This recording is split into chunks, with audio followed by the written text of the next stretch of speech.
Guys, आप सभी का स्वागत है आपके अपने इस चैनल में। और हम डिस्कशन कर रहे थे एंशियंट हिस्ट्री में। हमारा टॉपिक था गुप्त साम्राज्य। तो अगर अभी तक आपने पिछली वाली वीडियो नहीं देखी तो जाके उसको वॉच कर लीजिए। और हमारी तैयारी चलती है रिगार्डिंग यूपीपीसीएस प्रीलिम प्रिपरेशन। जैसे कि आपको पता है कि यूपीपीसीएस की डेट कंफर्म है, 12 अक्टूबर का उसका पेपर है।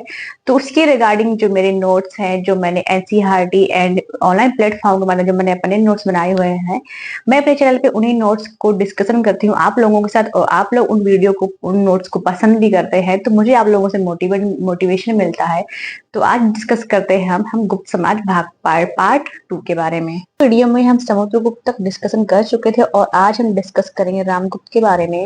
रामगुप्त के बारे में एक कहानी प्रचलित है, उसका जो लेखक है विशाखदत्त की एक रचना है देवी चंद्रगुप्तम। उसमें कहानी मिलती है कि रामगुप्त शकों से हार गया। शकों ने रामगुप्त की पत्नी की मांगी और रामगुप्त तैयार हो गया। चंद्रगुप्त सेकंड को ये पसंद नहीं आया तो शकों से लड़ा और रामगुप्त की हत्या कर गद्दी पर बैठ गया। कौन था? चंद्रगुप्त सेकंड, जो कि रामगुप्त का क्या था? भाई था, बड़ा भाई था। तो ये इसके बारे में कहानी प्रचलित है। और रामगुप्त के इतिहास का पुनर्निर्माण राक्षस बनर्जी ने किया था। और रामगुप्त के बाद, समुद्रगुप्त के बाद गद्दी पर बैठता है रामगुप्त, और रामगुप्त के बाद बैठता है चंद्रगुप्त सेकंड। रामगुप्त के इतिहास के स्रोत जानते हैं। साहित्यिक स्रोत क्या? विशाखदत्त की देवी चंद्रगुप्तम, बाणभट्ट के हर्षचरित, राजशेखर की काव्य मीमांसा, भोज का श्रृंगार प्रकाश। और ये जो बुक्स हैं ये वैसे भी इंपॉर्टेंट क्वेश्चन है, इनको मिलान करने का आ जाता है तो आप इनको भी नोट डाउन कर सकते हैं या याद कर सकते हैं। रामगुप्त के ऐतिहासिक स्रोत देख लेते हैं। अभिलेख अमोघवर्ष का, संजय ताम्रपत्र अभिलेख, गोविंद तुत का काम्य ताम्र पत्र आदि, ये अभिलेख की जानकारी मिलती है। मुद्रा देखते हैं, एरर और बिरसा से प्राप्त मुद्राएं हैं। अब देखते हैं, अब गद्दी बैठे हमारे चंद्रगुप्त शिखर जिन्होंने विक्रमादित्य की उपाधि धारण की थी और इनका शासनकाल था 375 से 415 एडी। स्रोत है कालिदास के ग्रंथ उदयगिरी, सांची एवं गढ़वाभिलेख, महरौली लौह स्तंभ, फयान का यात्रा बता। महरौली लौह स्तंभ बहुत इंपॉर्टेंट है, इसको आप जरूर याद कर लीजिएगा।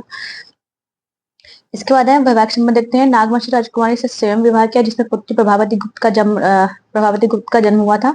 और अपनी पुत्री प्रभावती गुप्त का विवाह वाकाटक वंशी शासक रुद्रसेन सेकंड से किया था। और पति की मृत्यु के बाद प्रभावती ने अपने पिता की सहायता से अपने पुत्रों दिवाकर सेन एवं दामोदर सेन के नाम से शासन किया था। एक कदम वंश था।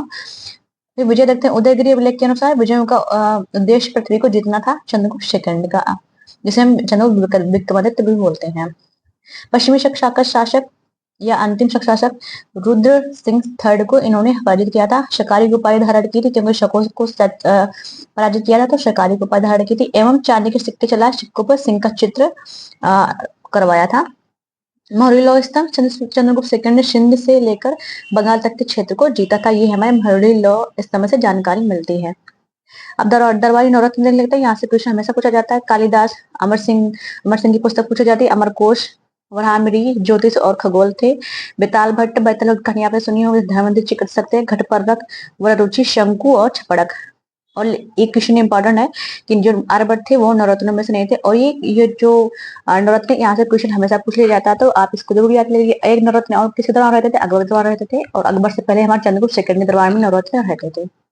अब चूंकि चंद्रगुप्त ने विक्रमादित्य उपाधि धारण की थी तो चंद्रगुप्त हमारे इंपॉर्टेंट। आप शासन प्रबंध देख लेते हैं। शासन शांति, व्यवस्था एवं समृद्धि का काल था, जिसकी प्रशंसा फयान एवं कालिदास ने की थी। फयान था चीनी यात्री था। प्रधान सचिव वीरसेन एवं सेनापति आम्रकारदेव थे, किसके? चंद्रगुप्त सेकंड के। वीरसेन अनुयायी था, आम्रकारदेव बौद्ध अनुयायी था, चंद्रगुप्त सेकंड वैष्णव अनुयायी थे। धर्म देखते चंद्रगुप्त वैष्णव था और उसने सभी धर्मों के प्रति सहिष्णुता की नीति अपनाई। उसके प्रधान सचिव वीरसेन ने शिव पूजा हेतु उदयगिरी पहाड़ी पर एक गुफा बनवाई। चंद्रगुप्त ने बुद्ध भिक्षुओं को दान में दे दिया था। नेक्स्ट देखते हैं साहित्य। पाटलिपुत्र एवं उज्जैन शिक्षा के केंद्र थे। दरबार में नवरत्न रहते थे, जिनमें कालिदास, धन्वंतरी, अमर सिंह, वराहमिरी, छपड़क, शंकु, बेताल भट्ट, गढ़पड़क शामिल थे। कला देखते हैं। इसके काल में अनेक मंदिरों का निर्माण हुआ। महरौली का लौह स्तंभ जिसमें इंपॉर्टेंट है। सोने एवं चांदी के कलात्मक सिक्के जारी किए, जो आर्थिक समृद्धि के भी प्रतीक है। चंद्रगुप्त का काल प्राचीन भारत में षडयुग था। ये वाला क्वेश्चन इंपॉर्टेंट है कि षडयुग, चंद्रगुप्त के काल को प्राचीन भारत का षडयुग कहा जाता है। और फायान अली जो चीनी यात्री था, थल से आया मगर जल से गया था। और यात्रा का जो मार्ग वो इस तरह था, चंगन, खेतान और खोतान, काशीगढ़, जहाँ हमारे बुद्ध गए थे वहां फायान ने सारी यात्रा की है। और लास्ट वाला हमारा एम्पर श्रीलंका से होती है पूर्वी द्वीप गया था। और जावा से बाद में कैंटन, जो कि हमारा बंदरगाह है, चीन में पड़ता, वहां से चीन पहुंच गया था। और ये मैंने इस तरह से मैप बना रखा है। तो फाहियान ने मध्य देश के लोगों की प्रशंसा की, कहा ताले नहीं लगाते, प्याज लहसुन भी नहीं खाते थे। फाहियान ने चांडाल नामक अस्पृश्य जाति का उल्लेख किया था। उसने किसी गुप्त राजा का नाम नहीं लिया। क्यों आया था? बौद्ध तीर्थ के लिए आया था, बौद्ध साहित्य का अनुवाद करने। अब चंद्रगुप्त सेकंड के बाद बढ़ जाएंगे हमारे कुमारादित्य महेंद्रादित्य, 415 से 450, 455 इनका शासनकाल है। सर्वाधिक अभिलेख जारी किए थे किसने? कुमारगुप्त ने। इंपॉर्टेंट क्वेश्चन है। मरीसोली की मुद्दा जारी की थी हमारे कुमारगुप्त ने। इसके अंतिम समय में पुष्यमित्र जाति ने गुप्त साम्राज्य पर आक्रमण कर दिया था। इसका वर्ण स्कंदगुप्त के भीतरी अभिलेख से मिलता है। स्कंदगुप्त ने इन्हें पराजित किया। कार्तिक उपासक था हमारा कौन? कुमारगुप्त। 18 अभिलेख जारी की, सर्वाधिक अभिलेख जारी किए थे 18। अश्वमेध यज्ञ कराया था। गुप्त में सिर्फ 2 शासकों ने अश्वमेध यज्ञ कराया था, एक समुद्रगुप्त था और दूसरा हमारा कुमारगुप्त था। गणभा अभिलेख में इसे परम भागवत कहा गया है और नालंदा विश्वविद्यालय का संस्थापक था हमारा कुमारगुप्त। कुमारगुप्त से ये क्वेश्चन आ सकता है कि नालंदा विश्वविद्यालय किसने किया था? ये संस्थापक था। और सर्वाधिक अभिलेख जारी किए थे कितने? 18।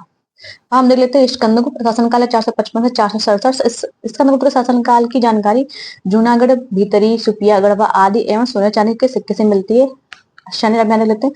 प्रथम हुड़ आक्रमण हुआ था, इसलिए स्कंदगुप्त ज्यादा इंपॉर्टेंट कि प्रथम हुड़ आक्रमण किस काल में हुआ था? स्कंदगुप्त के काल में हुआ था। साम्राज्य पर हुआ। स्कंदगुप्त ने इन्हें पराजित किया और विदेशी आक्रमण से देश की रक्षा की। इसका प्रमाण जूनागढ़ अभिलेख से मिलता है, जिसमें हुड़ों को मलेच्छ कहा गया है। स्कंदगुप्त ने सुदर्शन झील का भी मरम्मत करवाई थी और ये मरम्मत कार्य स्वराज के राज्यपाल पर्वत के पुत्र चक्रपालित ने पूर्ण करवाया था। अब हुड़ों के बारे में। हुड़ कौन थे? मध्य एशिया की एक बर्बर जाति थी, जिसकी पश्चिमी शाखा ने रोमन साम्राज्य को नष्ट कर दिया एवं पूर्वी शाखा ने भारत पर आक्रमण किया था।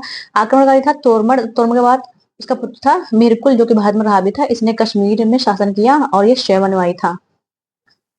देखते हैं हुड़ों ने सर्वप्रथम गुप्त साम्राज्य पर आक्रमण किया था। हुड़ों को अंतिम रूप से पराजित करने का कार्य मालवा शासक यशोवर्मन ने किया था, इसलिए हमारा यशोवर्मन इंपॉर्टेंट है।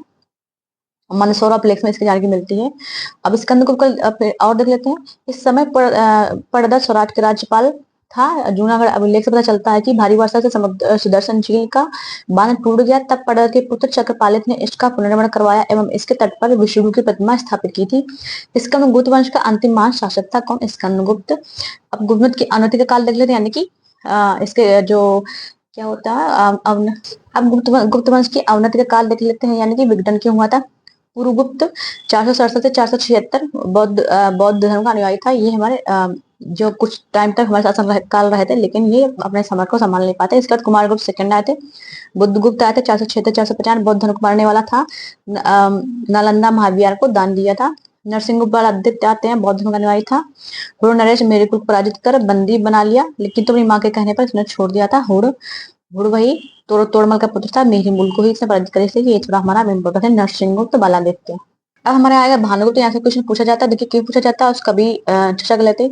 इसके एरड़ 510 में आया था। एरड़ अभिलेख से सती प्रथा की जानकारी मिलती है। इसका मित्र गोपराज हुड़ों के विरुद्ध लड़ता हुआ मारा गया और उसकी पत्नी अग्नि में जल मरी, यानी कि सती हो गई। इस युद्ध को स्वतंत्रता संग्राम की संज्ञा दी गई और जब इसकी पत्नी सती हुई थी तो ये भानुगुप्त को बिल्कुल भी अच्छा नहीं लगा था, इसलिए इसने सती प्रथा पर रोक लगाने की कोशिश की थी। इसके बाद वन्यगुप्त, कुमारगुप्त, विष्णुगुप्त आदि भी हुए थे। सती प्रथा का प्रथम अभिलेख कहाँ मिलता है? साक्ष्य जो मिलता है भानुगुप्त का एरड़ अभिलेख से मिलता है, 510 AD में आया था। और एरड़ अभिलेख 2 है, एक समुद्रगुप्त का, एक भानुगुप्त का। ठीक है, सती प्रथा का साक्ष्य मिलता है एरड़ अभिलेख भानुगुप्त वाले से। अब गुप्तों की अवनति का काल देख लेते हैं। गुप्तों के स्थान पर वल्लभी के मैत्र वंश, थानेश्वर में पुष्यभूति वंश, कन्नौज में मौखरी वंश, बंगाल में चंद्र वंश शासक हुए थे। और बाकी ये मगध में भी आ गए थे। मगध, मालवा में आ गए थे। यशोवर्मा, वल्लभी, हरियाणा, मैत्र, ये सब बाकी चीजें। अवनति मतलब होता है कि विघटन क्यों हुआ था, विघटन काल को अवनति काल बोलते हैं। हम गुप्त प्रशासन देख लेते हैं, क्योंकि अगर आप सिविल एग्जाम दे रहे हैं, पिछली तैयारी करें तो गुप्त प्रशासन से क्वेश्चन आ ही जाते हैं। और यही थोड़ा जो पार्ट होता है हमारा टिपिकल होता है साम्राज्य वाला। वो किसी भी वंश के हो, वंशावली की हो, कोई या फिर मुगल साम्राज्य हो या कोई भी साम्राज्य हो, और ये प्रशासन से क्वेश्चन हमेशा पूछे जाते हैं। विकेंद्रीकरण की प्रवृत्ति बढ़ रही थी, यानी कि केंद्रीय और प्रांतीय स्थानीय इसमें शासन विभाजित था। केंद्र प्रधान क्या? प्रमुख सम्राट था, साथ में एक मंत्रिपरिषद थी। एक ही व्यक्ति को कई पदों पर नियुक्त किया गया। प्रांतीय प्रशासन का था प्रमुख, इसका उपरिक्त था, प्रांतों में बटा गया था। ठीक है, और प्रांतों को हम देश अवनी या भुक्ति भी कहते थे। सीमावर्ती प्रांत प्रमुख गुप्ता होता था। स्थानीय प्रशासन में जिला में बटा गया था। जिला का प्रमुख विश्वपति होता था। जिला से तहसील, तहसील से ग्राम, ग्राम से ग्राम समूह से ग्राम आ जाता था, ग्राम का प्रमुख ग्रामिक कहते थे। अब इसके प्रमुख अधिकारी दलित गुप्त नौकरशाही को अमात्य कहा जाता था। केंद्रीय अधिकारी निम्न थे: प्रतिहार एवं महाप्रतिहार राजकीय दरबार के प्रमुख पदाधिकारी थे। प्रतिहार अंतापुर का रक्षक एवं महाप्रतिहार राजमहल के रक्षकों का प्रमुख था। ये वाले क्वेश्चन हमारे पूछे जाते हैं, जैसे कि मौर्य समाज से भी ये वाले क्वेश्चन पूछे जाते हैं। ये जो हमारा अधिकारी, इसलिए ये वाला पॉइंट हमारा इंपॉर्टेंट है। महासंघ विग्रह युद्ध एवं शांति का मंत्री, महासेनापति सेनापति का सर्वोच्च अधिकारी, दंड पाशिक पुलिस विभाग का प्रमुख और विनय स्थिति पास्थापक धर्म संबंधी मामलों का ध्यान। कुमार मात्य उच्च अधिकारियों का विशिष्ट वर्ग था जो आधुनिक आईएएस की भांति था। कुमार मात्य थे आधुनिक आईएएस की भांति कार्य करते थे। न्याय एवं दंड व्यवस्था, पहली बार दीवानी और फौजदारी कानून प्रवेश हुए थे किसमें? गुप्त समाज। हमारा पॉइंट इंपॉर्टेंट है। न्याय विधान स्मृति ग्रंथों पर आधारित थे। सम्राट प्रांत जिला एवं ग्राम न्यायालय थे। प्रत्येक श्रेणी शिल्पियों के संग अपने न्यायालय थे। सेनापति बलाधिकृत गुरुसवार के प्रमुख को भट्टाशपति कहते थे। हस्ती यानी हाथी की सेना के प्रमुख को महापलिपति, सेना की समर्गी के भंडार का हम रण भंडार गारिक बोलते थे। अब राजस्व के बारे में देख लेते हैं। राजस्व की सबसे बड़ी मद थी भू राजस्व, जो कि 1/6 था। कर वसूली कार्य करने वाले अधिकारी को हम ध्रुवाधिकारी कहते थे। कर देख लेते हैं, नगद था और वस्तु अनाज था। और वस्तु यानी कि अनाज, इसको विनिमय बोल सकते हैं, इसको मेय बोलते थे और इसको हिरण्य बोलते थे। महालेखाकार को हम माक्षक पटलिक कहते थे। सर्वाधिक शुद्ध मुद्राएं गुप्त ने जारी की थी और सर्वाधिक शुद्ध सोने के सिक्के हमारे कुशाण ने जारी किए थे। ये दोनों में डिफरेंस क्या रखना है हमको। अमर क्वेश्चन, 12 प्रकार की भूमि बताया गया है। 5 प्रकार की भूमि: क्षेत्र यानी कि कृषि योग्य भूमि, वास्तु निवास योग्य भूमि, खिल्य बंजर भूमि, अपहृत जंगली भूमि और चारागाह भूमि। तो ये कुछ बड़े पार्ट है जो गुप्त साम्राज्य से आते हैं। हमेशा यहाँ से वैसा क्वेश्चन पूछा जाता है हमारा गुप्त साम्राज्य से। और नेक्स्ट भी डिस्कशन करते हैं आगे। और ब्राह्मणों को दान में दी गई कर मुक्ति भूमि, उसको आग्रह कहते थे। बिना वर्ष की फसल लेने वाली भूमि को हम आवेदन मात्र कहते थे। बेगार को विशिष्ट कहते थे। स्थानीय प्रशासन भी देख लेते हैं। प्रांतों को विभाजन जिला अर्थात विषय में हुआ, जिसका प्रमुख विषयपति था। विषय परीक्षा के लिए विषय परिषद थी। इसमें नगर श्रेष्ठ सात प्रथम कुलिक एवं प्रथम कायस्थ थे। विषय परिषद देख लेते हैं। नगर श्रेष्ठी, सातवां प्रमुख, प्रथम कुलिक और प्रथम कायस्थ में सब डिवाइडेड थे इस प्रकार से। प्रशासन की सबसे छोटी इकाई ग्राम थी। और नगर प्रशासन का प्रमुख हमारा पुरपाल कहलाता था। इसके प्रशासन शिल्पी एवं व्यापारी संघ भी हिस्सा लेते थे। अब हमारा पार्ट बढ़ जाता है गुप्त समाज, और जिसमें बाकी चीजें बहुत सारी इंपॉर्टेंट आ जाएंगी। फिर हमारा बचेगा गुप्तकालीन मंदिर। यहाँ से हमेशा क्वेश्चन पूछा जाता है। ये वाला डिस्कशन हम नेक्स्ट टॉपिक पे करेंगे, नेक्स्ट वीडियो में करेंगे।